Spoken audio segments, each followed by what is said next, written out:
Halo, selamat pagi. Selamat berjumpa lagi dengan saya, RB di sini. Pada kesempatan pagi ini, saya akan mengupas tentang salah satu koin meme yang ada di Bitcoin atau di kripto, yaitu WIF ya.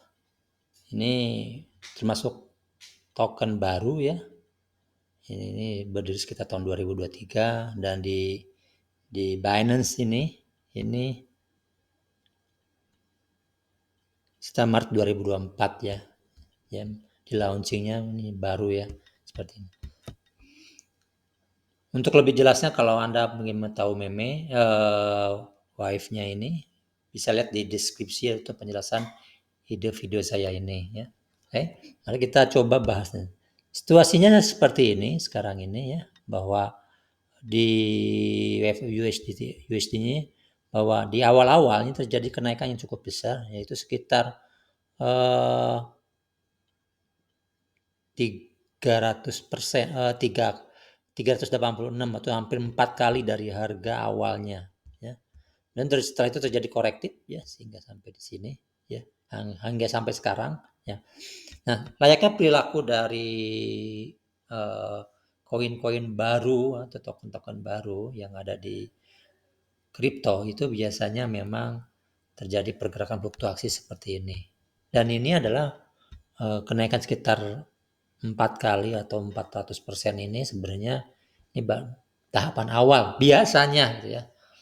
Apakah ini juga akan mengalami seperti token atau beberapa kripto lain seperti Bitcoin yang awal-awal memang ada kenaikan sekitar eh, tidak terlalu besar, sekitar 2-3%. Sorry, sekitar berapa 100%-an. Tapi setelah itu dia jumping besar sekali ya. Sehingga sampai sekarang ya seperti itu. Nah, apakah WiFi USDT ini akan mengalami hal yang sama? Situasinya seperti sekarang seperti ini, bahwa di sini kalau kalau lihat dari sini maka dilihatnya ini adalah bahwa kalau ini adalah segmen ganjilnya ke atas sampai di sini, maka ini segmen genapnya ya terbangun. Dengan situasinya adalah di segmen turunnya ini dari sini ke sini ini dalam posisi sudah terbangun sekitar 1, 2, 3 ya. Jadi ini 1, 2, 3 ya sudah satu segmen ganjil, 2 segmen ganjil turun ya. Kemudian dilanjutkan dengan ada 2 segmen genap juga ya. Jadi posisinya ini adalah posisi apakah ini menjadi sebuah katakanlah sebuah continue sehingga dia akan jatuh atau dia setelahnya akan reversal. Dan ini dalam posisi adalah memang posisi ini kanal yang saya gunakan kanal kanal rivernya ini memang di sisi 25%, minus 25%. Biasanya di sini memang area sangat sensitif ya, bahwa situasinya bahwa ini untuk secara umum memang ini bahwa ini akan tembus turun ya secara umumnya. Tapi Anda kita harus memastikan dulu terlebih dahulu karena ini terkait dengan perilaku di Bitcoin ya, ini agak berbeda ya. Seperti ini ya. Nah, untuk jelasnya apakah ini akan terjadi reversal apa belum ya? Kita lihat di time frame yang lebih kecilnya dulu. Kalau di sini di daily-nya ini sejauh ini kita baru mendapatkan bottom-nya saja. Belum ada yang namanya sebuah katakanlah sebuah eh, kontra trendnya ya, yaitu sebuah gelombang naik yang katakanlah melebihi dari segmen atau gelombang yang sebelumnya. Seperti ini bottomnya di sini ya, di sini. Nah, di sini yang sebelumnya itu adalah merah ini. Nah, maka kalau dia menjadi kontra trend maka dia akan bergerak melebihi ini ya. Nah, karena seperti itu, maka saya akan menggunakan itu sebagai awal dari yang namanya alarm yang saya akan buatkan. Nah, di sini ya. Jadi saya buatkan ini untuk alarmnya, yaitu sebagai alarm untuk menyampaikan bahwa ini adalah kontra trend di daily ya.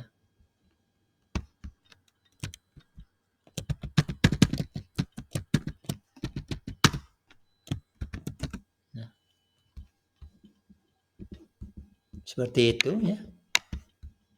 Dan ini di level daily. Tentunya kalau kontrakan ini benar-benar terjadi, ini adalah mestinya ini sudah menjadi, apalagi daerah sini ini sudah menjadi ciri-ciri sebagai menjadi reversal dan akan terjadi bullish. Maka kita lihat di time frame yang 4 jamnya ya.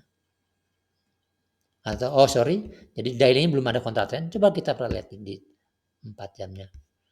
Sama di 4 jamnya pun juga sama, ini belum ada ciri-ciri apapun ya. Bahkan saya sudah memasang beberapa alarm untuk memperlihatkan bahwa dia dalam posisi apa.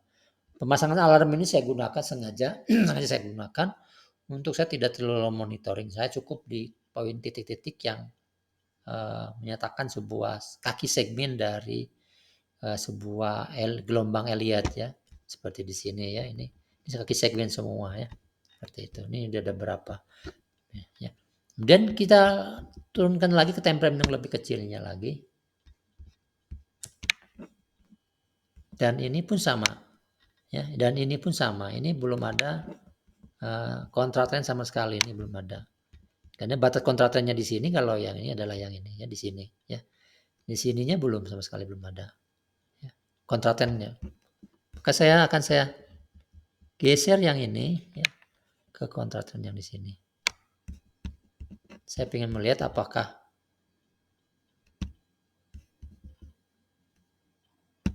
peringatannya seperti alarmnya seperti apa di sini sebutannya. Nah ini kalau bayar oke nggak apa-apa, tapi saya lebih ini sebagai kontra trend.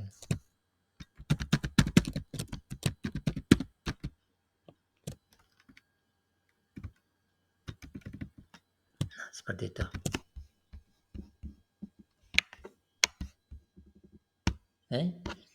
Jadi kalau melihat dari sini, tentunya kalau time frame H1 saja belum ada, maka memang ada kemungkinan time frame yang lebih kecil sudah ada kontra trendnya. Tapi tentunya skupnya adalah skup dari time frame yang lebih kecil.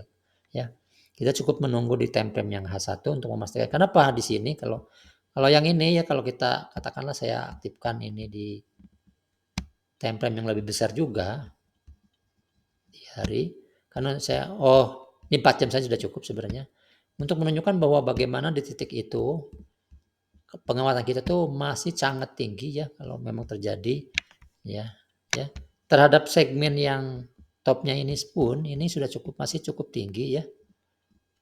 Nih kalau saya tentang harga ya, misal tadi yang ini, maka ke yang paling tinggi pun juga kita lihat sekitar 15%. Menurut saya ini masih cukup bagus ya. Kalau misalnya kita katakan satu saat buy-nya di sini, nanti sekitar di sini kita close. Sekitar 14 sampai 10%, di atas 10% ini masih bagus ya. Ya. Kenapa saya tidak mengarahkan ini menahan ini melepaskan ini ya. Tentunya bisa saja saya tidak mengexit di sini dengan melihat bahwa variasinya bentuk gelombang atau barnya itu yang naiknya itu seperti apa. Saya akan melihat kalau di sininya terjadi pelambatan ya, di sini bisa terjadi pelambatan, maka akan saya close ya. Bila saya udah exit di sini tentu entry di sini ya. Saya bercerita tentang kalau saya entry di sini.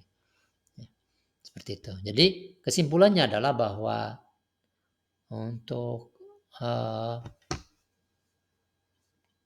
meme token ini maka kita tidak di WFI USDT ini kita belum bisa masuk ke market. Kita tunggu saja. Nah, begitupun kalau misalnya kita menggunakan yang namanya market future ya, future trading pun sama ya. Ya, ini belum karena ini masih di bawah ya. Sudah dalam posisi yang sangat di bawah, maka hindari dengan melakukan sell awal-awal ya. Di future, kalau di spot atau di margin ini tentunya kita yang bisa lakukan adalah buy. Buy-nya dan saat ini adalah belum kita bisa lakukan ya. Kita tunggu saja, mungkin kalau saya lihat dari sini ini antara segmen naik ini dengan segmen turun ini periodenya kalau saya ukur ya,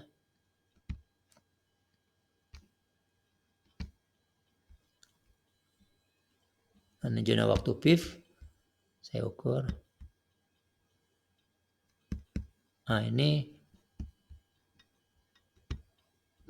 Ini sudah melewati ya. Jadi artinya bahwa ini sudah mencukupi sebagai kalau ini segmen keduanya ini untuk bahwa ini adalah untuk katakanlah eh, terjadi kenaikan harga.